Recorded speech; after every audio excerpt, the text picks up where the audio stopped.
이걸 설명하려면 원단의 올풀림을 방지하기 위한 시접 처리 방법부터 설명드려야 되는데, 우선 가장 흔한 일반 봉제에 속하는 이런 오버록 처리가 있고요. 고급 봉제에 속하는 바이어스 처리라고 해서 이런 해리 처리가 있고요. 이 안에서도 종류가 무수한데 이걸 설명하려면 너무 산으로 빠지기 때문에 크게 오버록과 바이어스 이 두 가지로만 이해하기 쉽게 설명드려 볼게요. 우선 이런 오버록은 바이어스보다 비교적 공임이 간단하고 쉽고 그냥 오버록 기계로 이렇게 한번 치면 끝나기 때문에 봉제가 굉장히 간단하다고 보시면 돼요. 그런데 이런 해리 처리는 한 번으로 끝나지 않고 이렇게 원단을 감싸는 형태이기 때문에 두세 번의 추가 봉제가 필요해서 굉장히 까다로운 편이고, 그래서 정말 저가 의류에는 니온 오버처럼 이렇게 오버록 하나로 끝내는 경우도 있고, 고가 의류에서는 이렇게 번거롭지만 두세 번으로 봉제를 해서 튼튼하게 해리치는 경우가 많아요. 그럼 이제 무조건 이렇게 바이어스 처리된 옷을 사면 되냐 하시는데, 그건 또 절대 아니거든요. 옷을 살 때 주의할 점은 원단의 특성과 디자인에 맞는 봉제가 들어갔는지를 보셔야 되는데, 물론 이렇게 두 번, 세 번 손이 거치는 게 정성이 많이 들어간 옷은 맞는데, 고가 의류에도 원단의 특성에 따라서 분명히 이런 바이어스 처리가 아니라 오버록 처리가 필요한 경우가 있어요. 예를 들면 얇은 블라우스 같은 경우에 이런 원단의 두께를 고려해서 시접도 같이 얇아져야 돼요.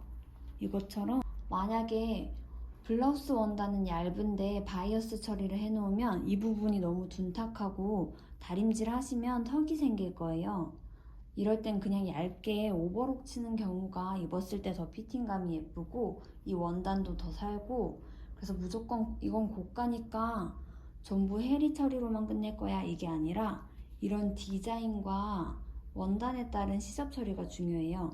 보시면 얘도 이런 식으로 얇게 오버 처리가 들어갔고, 여기에 만약에 바이어스가 들어간다 하면은 입었을 때 이런 식으로 우리 턱바지 한 것처럼 조금 턱이 생겨서 되게 보기 싫을 거예요.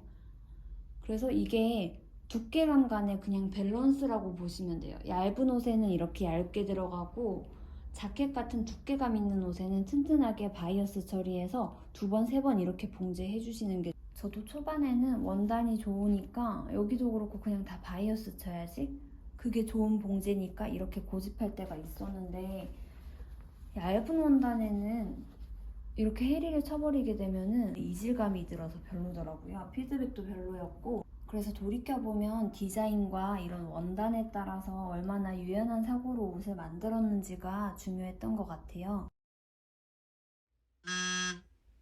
이거는 린넨 컨텐츠에서도 다뤘던 내용이에요. 린넨을 입었는데 시원하지 않다면 퀄리티가 낮은 저가형 린넨이거나 아니면 여름용 린넨이 아닐 거예요, 아마도. 이제 중국산 린넨 중에서도 좋은 린넨이 분명히 있지만, 우리가 흔히 이 브랜드 옷이 좋았는데 하는 브랜드 중에서는 사용하는 걸 저는 못 봤기 때문에 조금 더우실 수도 있고, 그 다음으로는 린넨 중에서도 8수, 11수 이렇게 조금 두꺼운 두께감의 린넨이 있어요. 이런 것들은 우리가 생각하는 여름용 린넨이 아니고 흔히 간절기 자켓으로 적합한 두께감의 린넨이고, 아무리 린넨 100%라고 한들 8수 이렇게 두꺼운 린넨은 여름에는 너무 더우실 거예요. 그래서 시원한 여름용 린넨을 찾으신다 하시면 최소 20수 이상으로 보시는 게 좋아요. 이런 식으로 얘가 20수 정도 되는데 그렇게 두껍지 않은 두께감의 린넨을 고르셔야 되고, 최소 20수 이상. 그리고 며칠 전에 쇼룸의 고객님께서 나는 린넨 입으니까 너무 뚱뚱해 보이던데 이렇게 말씀하셔서 이거를 한번 피팅을 해보셨는데, 이런 선입견이 있는 원단들이 대부분 두꺼운 린넨이더라고요. 그래서 이런 분들은 26수나 30수 이상의 얇은 린넨이 조금 더 날씬해 보일 수가 있어요. 위에 설명드린 것처럼 단가가 비싸다는 건 봉제 공인비랑 이런 원단이 비싸다는 거고, 봉제 공인비가 비싸다는 말이 뭐냐면 그만큼 2번, 3번 손이 많이 가서 신경을 꽤 썼다는 말이고 또 그만큼 변형 없이 오래 입으실 수 있다는 말이에요.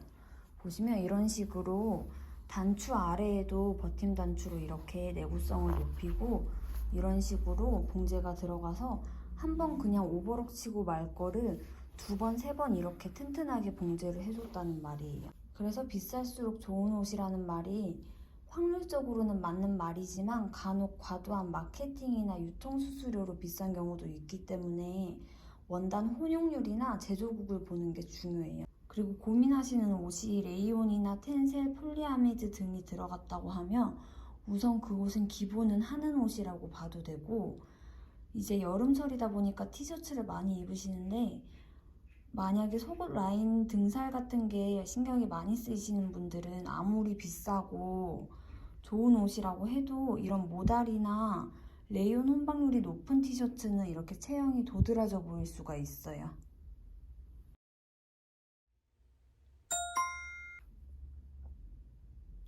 옷의 수명은 봉제와 직결되는 문제인데 스파 브랜드와 백화점 브랜드를 한번 생각해 보시면 돼요. 이런 스파 브랜드는 그냥 이렇게 안감을 박아서 뒤집어서 끝내는 방식으로 많이 들어가고, 우선 금액이 굉장히 합리적이라는 장점이 있어요. 그래서 그 단가를 맞추려면 공정을 줄이고 공인비를 낮추는 게 가장 중요해요. 이렇게 고가 브랜드에서는 뒤집어서 끝나는 게 아니라 2~3번의 추가적인 봉제가 들어가게 돼요. 그래서 내구성이 높아지고 이 부분에서 가장 큰 차이점이 있고, 아무래도 스파 브랜드는 이런 부분을 한 번만에 해결해야 공인비가 낮아지고 합리적인 금액대에 맞출 수가 있기 때문에 이런 측면에서 이제 스파 브랜드는 오래 못 입는다는 의견이 나오는 것 같고, 옷을 만드는 사람들도 당연히 뭐가 좋고 뭐가 오래 입는 원단이고 뭐가 좋은 봉제인지 아는데 결국에는 가격이라는 절대를 가져가기 위해서 이렇게 원단 공인비를 조율을 하는 편이고, 옷을 살 때 어떤 부분에 초점을 맞추냐에 따라서 쇼핑을 하시면 되고, 저는 스테디 아이템들은 가급적 제대로 만들어진 옷을 한번 사시면 정말 최소한 5년은 입으시기 때문에 뭐 자켓이나 이런 스테디 아이템은 금액대가 있더라도 보세 의류보다는 확실히 차이점을 느끼실 거예요.